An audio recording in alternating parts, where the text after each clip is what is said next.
விஜயுடைய நெருங்கிய தோழர் புஷி ஆனந்தே இன்னைக்கு வரைக்கும் எங்க இருக்காருன்னு தெரியல. அவர் கைதே பண்ண மாட்டேன்னு சொல்லி போலீஸ் இனிமேல் அறிக்கை தான் விடணும்.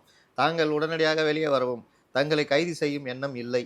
ஆகையால் துணிந்து வெளியே வரும்படி கேட்டுக்கொள்கிறோம்னு போஸ்ட் அடிச்சு ஊர் பூரா ஒட்டினா தான் வருவார் போல அவரு. சார், புஷி ஆனந்த கைது பண்ற மைண்ட் செட்ல தமிழ்நாடு போலீஸ் இல்லையா? ஏங்க தாவேகால யாரையுமே நான் கேட்குறேன், ரொம்ப சிம்பிளா சொல்றேன்.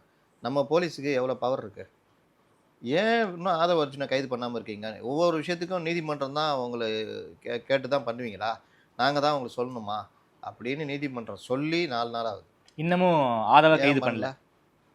அப்ப இவர்களுக்கு கைது செய்யற எண்ணம் கிடையாது. ஏன் சார் போலீஸ்க்கு கைது செய்யற எண்ணம் இல்ல? ஏங்க அது ஒரு பொலிட்டிக்கல் இதுவா மாறுங்க. ஓகே. நீங்க ஒரு விஷயத்துக்கு 2 பேர அரெஸ்ட் பண்ணியாச்சு. கோர்ட்டுக்கும் போயிடுச்சு வழக்கு. 2 பேர அரெஸ்ட் பண்ணியிருக்கோம். எஸ்ஐடி அவங்க போடுறாங்க. நாங்க ஒரு நபர் ஆணையம் போட்டிருக்கோம். விசாரணை இறங்கி போய்க்கிட்டு இருக்கு. இப்படி தான் இவங்க நவுத்துவாங்க. இது இல்லாம சமூக வலைதளங்கள்ல மற்ற இதில மெயின் ஸ்ட்ரீம் மீடியால அதில டிபேட் ஆகுது மாத்தினா எதிரா அடின்னு அடிச்சிட்டு இருக்கிறாங்க. இதுவே அவர்களுக்கு போதும். இத தாண்டி போனா இந்த நடவடிக்கைகளுக்கே விஜய் என்டிஏ பக்கம் நகர்ந்துட்டாரு.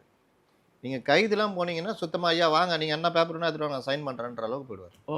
அந்த யோசனை அவர்களுக்கு இருக்காதா திமுக பக்கம்? அப்போ நம்ம போட்டு ஒரேடியா இது பண்ண வேணாம். விசாரணைலாம் போட்டோம்.